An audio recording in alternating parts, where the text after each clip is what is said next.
सभी हज यात्रियों को मुबारकबाद, जिन्हें अल्लाह ने इस साल हज का अरकान पूरा करने के लिए चुना।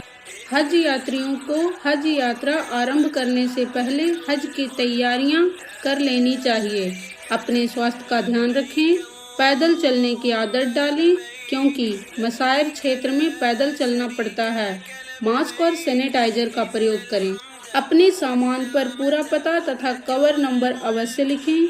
किसी तरह की लॉटरी या इनाम के मैसेज पर विश्वास न करें। अपने पैसे की हिफाजत करें तथा अपने पर्स पर अपना पूरा पता लिखें। अपने सामान को सुरक्षा चेकिंग मशीन से गुजरने के बाद लेना न भूलें। जिन हज यात्रियों को भारत से मदीना पहुंचना है वो एहराम न बांधें। मदीना मुनव्वरा में 8 दिन बिताने के बाद उन्हें मक्का मुकर्रमा रवाना किया जाएगा।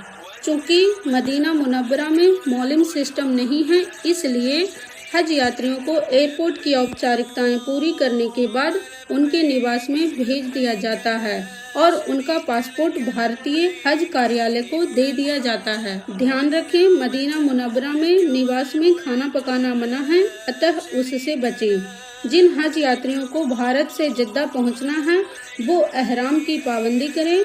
विमान में रास्तों में नमाज पढ़ने के बजाय अपनी सीट पर नमाज पढ़ें। विमान से उतरने के बाद इमिग्रेशन की प्रक्रिया पूरी होने के बाद अपना सामान पहचानकर ट्रॉली के माध्यम से मकतबुल बोकला के हवाले कर दें, जो आपका सामान आपकी बस में रखेंगे। एयरपोर्ट की सभी औपचारिकताएं पूरी होने के बाद आपका पासपोर्ट ले लिया जाएगा और हज के दौरान आपका पासपोर्ट आपके मौलिम के पास सुरक्षित रहेगा और वापसी के समय आपका पासपोर्ट आपको दिया जाएगा। जद्दा एयरपोर्ट से मक्का मुकर्रमा के लिए बस के माध्यम से आपको रवाना किया जाएगा। भारतीय हज कार्यालय की टीम वहां मौजूद रहेंगी, आप उनकी सहायता ले सकते हैं।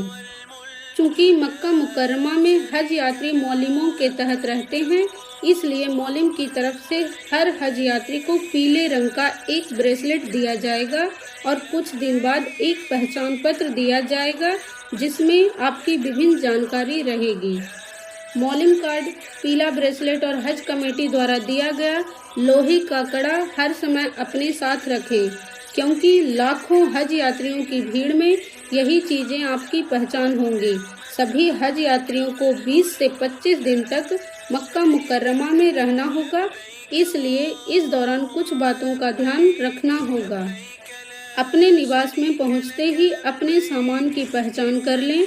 अगर कोई सामान ना पहुंचा हो तो इसकी सूचना ब्रांच ऑफिस या मिसप्लेस्ड बैगेज डेस्क को दें। मक्का मुकर्रमा में हाजियों के नाम, उनका कवर नंबर और अन्य जानकारी उनके कमरों के दरवाजों पर चिपका दिए जाते हैं ताकि कमरे की पहचान में आसानी हो। सफाई का ध्यान रखें, अपने निर्धारित कमरे में रहें। शौचालय तथा रसोई कॉमन होते हैं, इसलिए सभी को प्रयोग करने दें। अपने कमरे में मेहमानों का आना जाना कम से कम रखें ताकि दूसरे हज यात्रियों को परेशानी न हो। हरम शरीफ जाने से पहले अपना सामान किसी सुरक्षित जगह रख दें। अधिक धनराशि लेकर हरम शरीफ या किसी अन्य भीड़ वाली जगह न जाएं। अकेले टैक्सी से सफ़र न करें।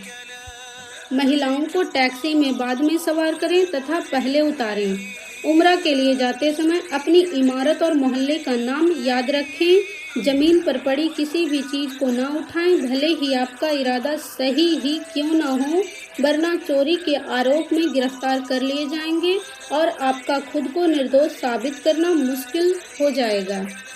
सऊदी नियमों के अनुसार हर हज यात्री फिंगरप्रिंट के माध्यम से केवल एक सिम कार्ड खरीद सकता है, इसलिए यदि संभव हो तो हर ग्रुप में से कम एक हाजी अपने भारतीय सिम कार्ड को रोमिंग करा लें। कुर्बानी की रकम किसी अजनबी को ना दें। जिन हज यात्रियों ने कुर्बानी के लिए हज कमेटी ऑफ इंडिया को जिम्मेदार बनाया है वो 10 जिलहिज्जा को जोहर तक कंकरी मार लें क्योंकि आमतौर पर दोपहर 2 बजे तक सबकी कुर्बानी कर दी जाती है। उसके बाद एहराम उतार दें। अजीजिया में ठहरने वाले हज यात्रियों को हरम शरीफ आने जाने के लिए 24 घंटे बस सेवा उपलब्ध कराई जाती है। जो सुरंग के रास्ते हरम शरीफ पहुंचती